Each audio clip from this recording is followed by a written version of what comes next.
Somebody asked me how many times should we imagine our desires. To this video I wanted to address that for a bit in as much detail as I can. It is a tricky thing to explain this specific question, but it's one many metaphysical students are struggling with, so I figured I might as well address it through this video.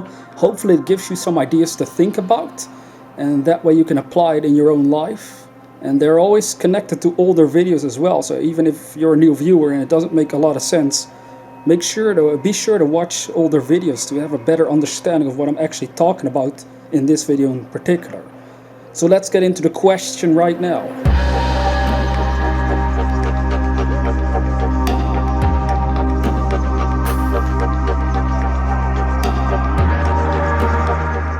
Alright, welcome back. It's been a while, I know, but let's talk about this word desire. How do you make your desires a reality? Have you ever thought about that? Probably you have. There are moments in our lives that we all desire something better than what we're facing right now. The question becomes for all of us, well, how can we take that desire that we have, that we feel within, and turn it into our physical reality so that we can enjoy a better life for ourselves? Now, we have to first dissect the word desire, because desire it's something that most people struggle with. And this is what this video is about, because somebody asked me about how many times do you have to imagine your one desire. Well, I replied to him through the comment section weeks ago, but I still wanted to make a video on this for other people in general, because it's an important question. How many times do you have to imagine the fulfillment of your desires? Now think about it. You could spend, from this moment on, from this day forth, you can spend your entire life imagining your desire and never achieving that desire. This is what most people struggle with, and it is a sad thing if you think about it. Now, I don't want you to struggle with it. Now, the goal here is to realize that a desire is about something that you want but you don't have. So you're aware of something you want but you don't have it. At the same time, it's there. In this word desire, in this experience of desire, you are experiencing both the lack of what you want, and you're experiencing the joy or the desire or the excitement of what you do want. Now, we want to start building and working and leaning towards having what we want, acting as if. Once we start acting as if we already have what we want, that is when you essentially stop desiring in its essence. Because a desire can only be there if your current reality is not to your liking. But if it was already to your liking, you wouldn't desire it any longer. Now, what happens? Most people are perhaps confused about this point, because if you stop desiring improving your life, will it improve? Now, this is kind of the paradox. It's like you start with desire, but you also have to stop desiring at the same time. Now, how do you do it? Well, that is what this video is about. What I discovered for myself when I look at my own goals. The trick to stopping feeling the lack of your desires is by becoming one with your desire. So it's not any longer a desire, it actually becomes part of your personal being, of your own mental, emotional makeup. Once that happens, well, then things can start to improve and change around for you.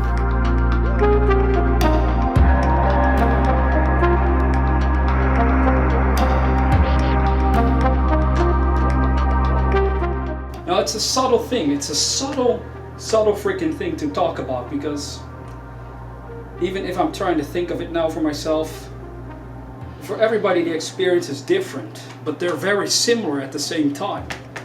When you have a goal financially of improving your finances, when you have a goal of improving your love life, when you have a goal of improving your career, what happens with me, for example, after observation in my own life? If I first become aware of what I want, that's a desire. Then I become one with it. What does that mean? It means acting as if I already have it. Now, I start to imagine what it would be like if my desire was already a reality, and then I start to act according to that imaginary reality within my mind. So I start to change things around on the physical side according to that mental picture. However, if I lose focus of that state, then I start to stagnate. And it's going to be the same for you. You have experience with this, whether you want to agree with it or not. But we're always aware of things that we would like to have. We desire it for a little while, then desire fizzles. It goes away. Why? Because we're not focused. We haven't trained ourselves to stay focused, no matter all the setbacks that happen in our private lives at times. People can be doing stuff to you that causes you to lose track of your own desires. But here's the funny thing again. It's not a desire at that point. Once you become one with it. So how many times do you have to imagine your desires? That's the question, right? Well, you actually want to permanently imagine it. So there's not just, let me imagine it now and then drop it. And then let me imagine it a few hours from now again and drop it. Let me imagine it tomorrow again and drop it for a few hours. No, it's not a matter of how many times. It's a matter of how focused are you with your imagination to stay aimed at that desired result that you're after. So it's not a matter of how many times you have to imagine what you want. And this is a tricky thing to explain again, because what we're dealing with here are inner states that for all of us can be different, but yet we have to approach them in the same manner, which is simply imagine what you want and start to be consumed by what you want. Start to simply become obsessed with it. It has to reach a point where you think of it and imagine it morning, noon, and night, literally. Then it's not a matter of how many times you have to imagine your desire in order to achieve something. You actually become the embodiment of your own imaginary state.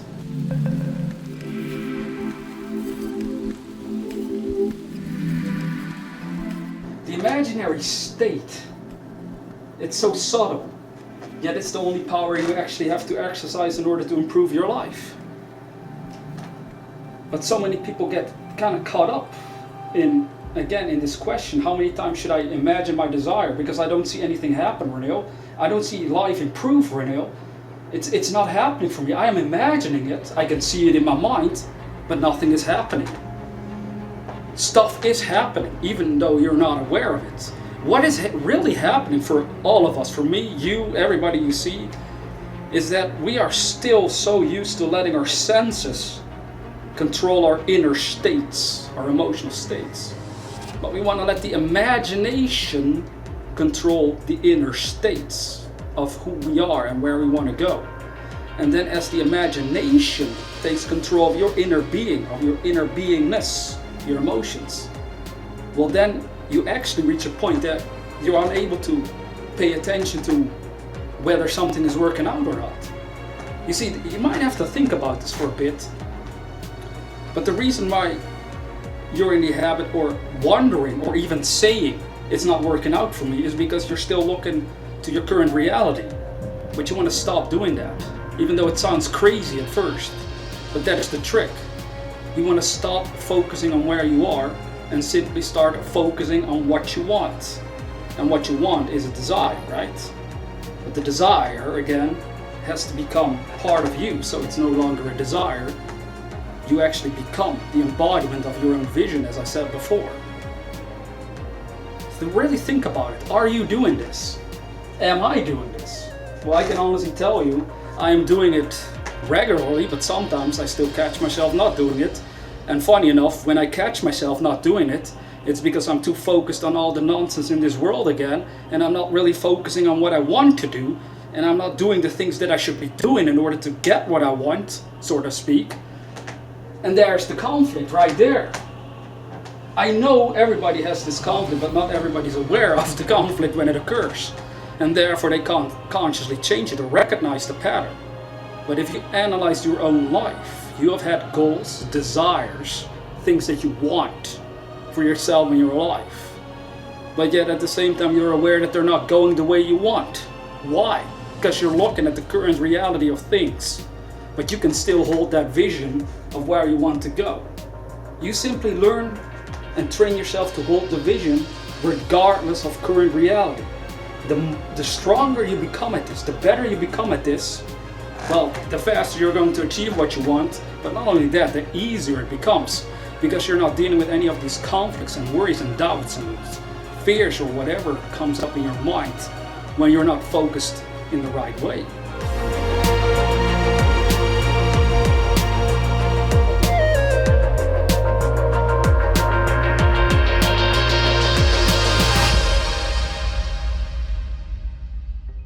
So when you have a desire, this is what I want you to do. I want you to simply imagine it today, whenever you can. Maybe you're at work, maybe you don't have the time right now or at this second. But before you go to sleep at night, that's the best time, honestly, for most people. That's the best time to do it. I want you to simply imagine the greatest life you could ever have for yourself, with all the juicy details of what you would love to have for yourself and how you would want your life to be. And then I want you to fall asleep in full enjoyment of that dream.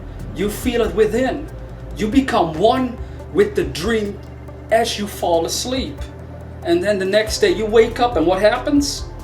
You open your eyes, which are part of your senses, and you see current reality, and you're like, this is not in harmony with that beautiful vision I had yesterday or last night.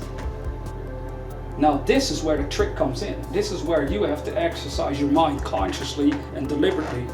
You're going to be like, the current reality can only change as long as I stay focused on where I want to go. Because as long as I stay focused on where I want to go, the vision will inspire the ideas that I need in order to improve this so-called current reality. So, again, it's not a matter of how many times you should imagine this one desire that you have. It's about becoming one with your desires, no matter what they are. Take all of them in all sorts of areas of your life. See whatever you want and become one with it. Becoming one with it means that you learn to express it.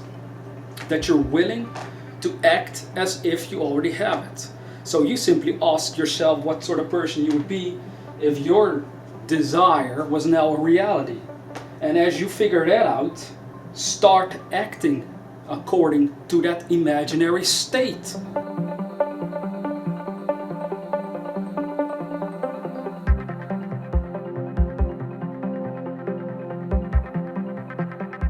That's really all there is to it. I can't say anything more about this one question about how many times we have to imagine our desires. Again, it's not about how many times. You can do it from the cradle to the grave, imagining all sorts of things that you would like to have, but they never happen. Why? Because you didn't become one with them.